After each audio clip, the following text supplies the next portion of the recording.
ආයුබෝවන් ඔයාලා සියලු දෙනාටම.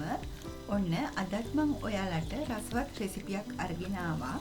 අද මං රසට හොඳ පාටට වම්බටු මෝජුවක් හදන්නයි යන්නේ. මේ වම්බටු මෝජුව සති 3ක් විතර කල් තියාගෙන රස විඳින්න පුළුවන්. ඉතින් බටු මෝජු හදන්න හැමෝම දන්නවා. ඉතින් ඒත් මම මේ හදන විදිහට ඔයාලත් හදලා බලන්නකෝ. එහෙනම් අපි ඉක්මනට වීඩියෝ එකට යමු. අවශ්‍ය ද්‍රව්‍ය හා ප්‍රමාණයන් ඩිස්ක්‍රිප්ෂන් බොක්ස් එකේ දාලා තියෙනවා. ඒ වගේම මං හදන ගමන්ම ඔයාලට කියන්නම්.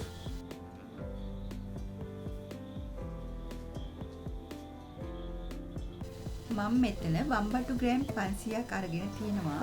මුලින්ම අපි බටු ටික බැද ගන්න ඕනි. බටු බැද ගන්න මෙන්න මේ විදිහට වම්බටු තීරු වලට කපා ගන්න.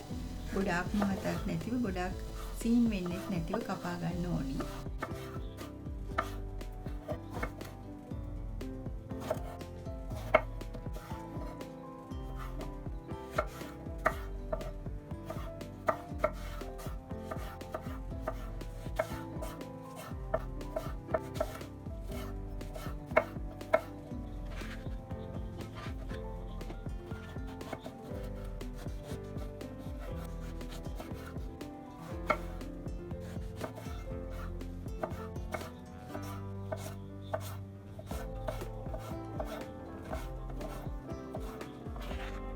දැන් මම බටු ටික ඔක්කොම කපාගෙන ඉවරයි.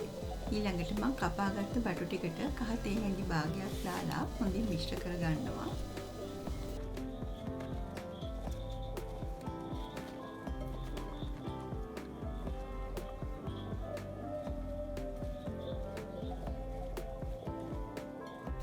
ඊළඟට මම අමවිරිස් කරල් කීපයකුත් මේ විදිහට කපා ගන්නවා.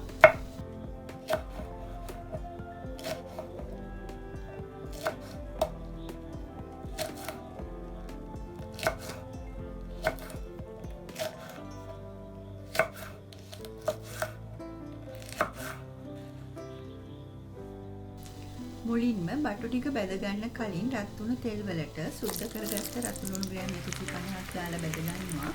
ලුණු වල පාට වෙනස් වෙනකොට තෙල් වලින් අරගෙන තෙල් හොඳින් බේකින් පස්තරයකට දාගන්න. ඒ වගේම කපාගත් අමුලස් ටිකක් ඉන්දිස් බැද ගන්න ඕනේ. ඒ ටිකත් අපි තෙල් වලින් අරගෙන තෙල් බේරෙන්න පස්තරයකට දාගන්න.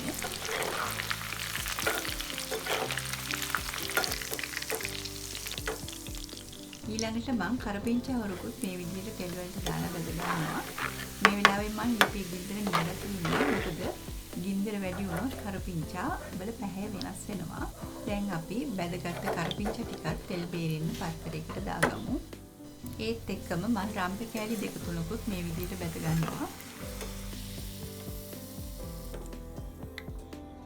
දැන් මම බටු බෙද ගන්නයි යන්නේ. බටු ටික ටික දාලා තමයි බෙද ගන්න ඕන. එතකොට තමයි බටු කෑලි හොඳින් බැදෙන්නේ. මෙන්න මේ විදිහට හොඳින් බටු ටික බැද ගන්න. බටු වල තෙල් බේරෙන්න පත්තරයකට ඔයාලා දාගන්න. බටු මෝජු හදනකොට අපි මේ බැදගත්ත බටු වල තෙල් ඉවත් කරගන්න. පත්තර කීපයකට මාරු කරලා අරගන්න.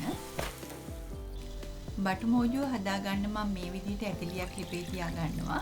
ඒකට විනාගිරි කෝප්පයක් එකතු කරගන්නවා. ඊළඟට තලාගත්ත එනසල් 3-4කුත් දාගන්නවා. ඒ වගේම කුරුඳු කැබැල්ලක් එකතු කරගන්නවා. ඊළඟට තලාගත්ත ඉඟුරු සුදු ලුණු තේ හැඳි දෙකකුත් එකතු කරගන්නවා. ඒ වගේම විනාකින් අඹරගත්ත අබ තේ හැඳකුත් සීනි මේස හැඳි දෙකකුත් දාගෙන හොඳින් මිශ්‍ර කරගන්නවා. අද මම මේ බටු මෝජුව හදාගන්නේ පොල් විනාකිය. පොල් විනාකිය තමයි මේ බටු මෝජුව හදාගන්න ගොඩාක් හොඳ.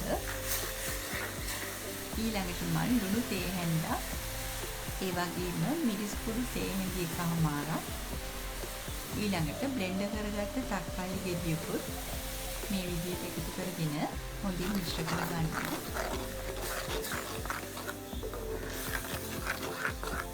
දැන් මේ හදාගත්ත සෝස් එක ටිකක් උපු වෙනකල් මිශ්‍ර කරමින් මේ විදිහට තියාගන්න ඕනේ. මේ වෙලාවේ අපි ලිපේ ගින්දර අඩු කරගන්න ඕනේ. දැන් මෙන්න මේ ගානට සෝස් එක උපු වුණාම ලිපෙන් ඉවත් කරගෙන නිවෙන්න තියාගන්න. මෙන්න මේ විදිහට හොඳට නිවුණාකින් පස්සේ අපි බැදගත්ත බටු ටික එකතු කරගන්න ඕනි.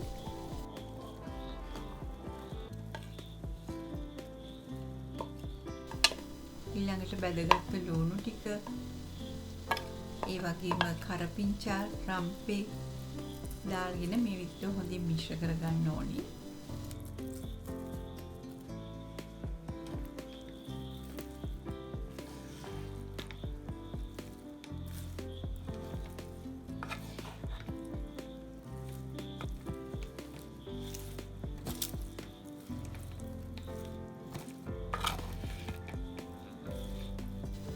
මේ වෙලාවේ බැදගත් අමුමිරිස් ටිකත් එකතු කරගෙන හොඳින් මිශ්‍ර කරගන්න.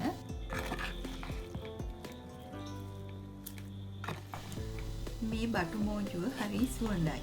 මම මේ විදිහට හදාගත්ත බටු මෝජුව හොඳ පාටට, රසට, සුවඳට තියෙනවා. ඒ වගේම සති 3ක් විතර කල් තියාගන්න පුළුවන්. ඔයාලට ඕන දෙයක් එක්ක මේ බටු මෝජුව රස විඳින්න පුළුවන්. කහ බසකට නම් හොඳටම ගැලපෙනවා. ඔයාලත් හදලා රස බලන්නකෝ. මගේ මේ වීඩියෝ එකට ඔයාලා කැමති නම් ලයික් කරලා යාළුවෝ අතරේ ෂෙයා කරන්න. ඔයාලගේ වටිනා අදහස් පහලින් දක්වන්න. ඒ වගේම සබ්ස්ක්‍රයිබ් කරලා නැත්නම් සබ්ස්ක්‍රයිබ් කරන්න අමතක කරන්න එපා. එහෙනම් නැවතත් මම මෙවැනිම රසවත් රෙසිපියක් අරගෙන එන්නම්. මගේ මේ වීඩියෝ එක නරඹපු ඔයාලා සියලු දෙනාටම බොහොම ස්තුතියි.